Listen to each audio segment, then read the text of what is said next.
mahusay siya mag-isip. Ginagamit niya ang hostage para makuha ang gusto niya. Ito na ang pinakamagandang pagkakataon para makalaban ng pinuno. Tulungan mo naman ako. Pero may katapat talaga yun.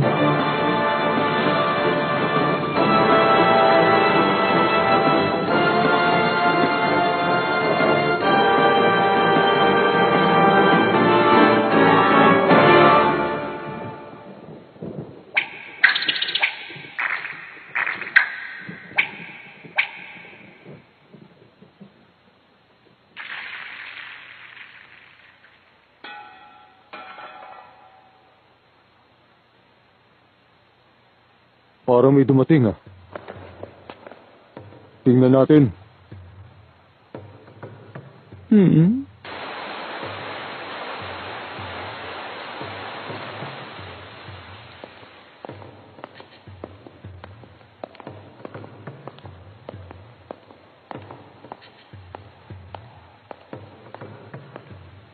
Piso ka. Mag-iingat ka.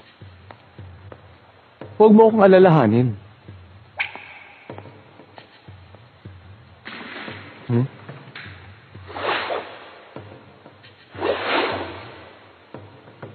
Bata?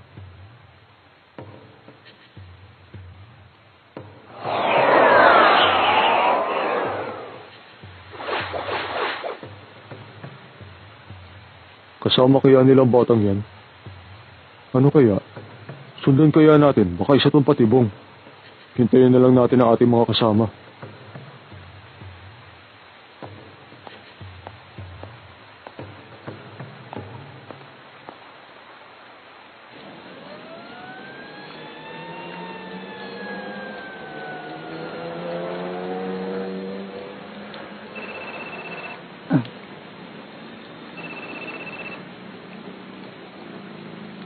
May isang airship sa pangatlong runway. Pagsakay mo, maghintay ka sandali sa may entrance.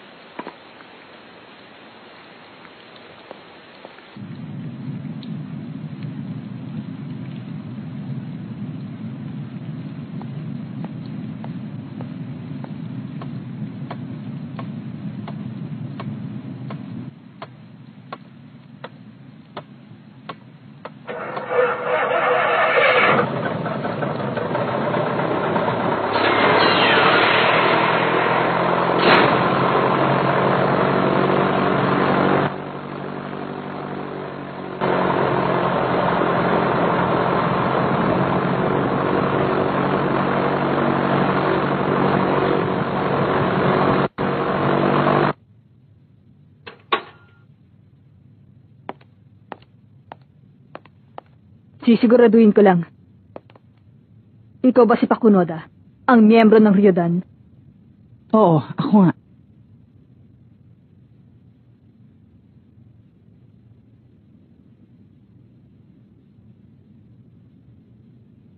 Totoo, siya nga.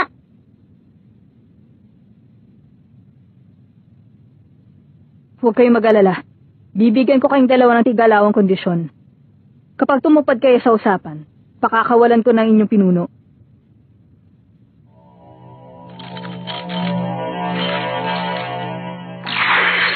Ang kadela lang yan. Ako, isipin mo ang kahinaan niya. Ang unang kondisyon na ibibigay ko sa inyong pinuno. Makinig ka. Mula sa oras nito, bawal ka nang gumamit ng kapangyarihan ng Nen.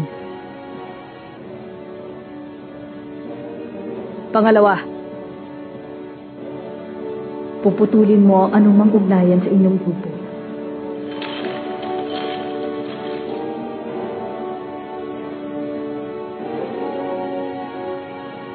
Hindi ako karapat-dapat para maging isang hostage.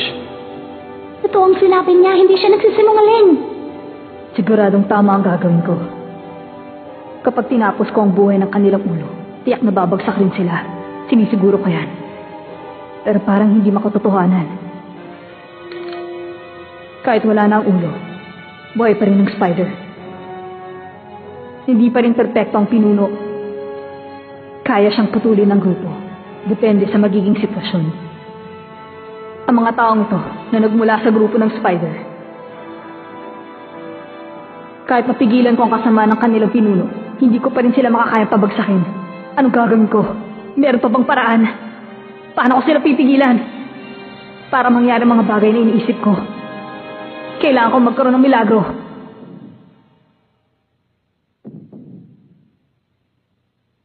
Anong gagawin ko?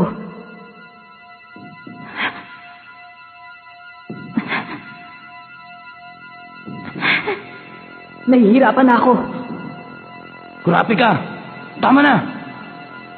Kapag tinapos mo ang buhay ng taong yan, ikaw naman ang isusunod ko. Oo. Tama. Tama siya.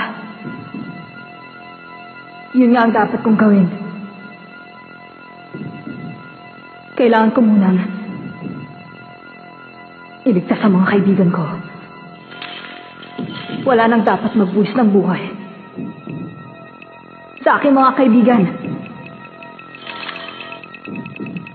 Isipin mo pa, Kunoda.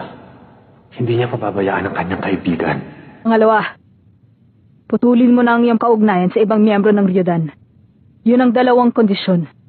At para sundin niya ang mga kondisyon na ibinigay ko, patatama ko ang kadena ng paghukom sa inyong pinuno. Papayag ka ba o hindi? Magsalita ka.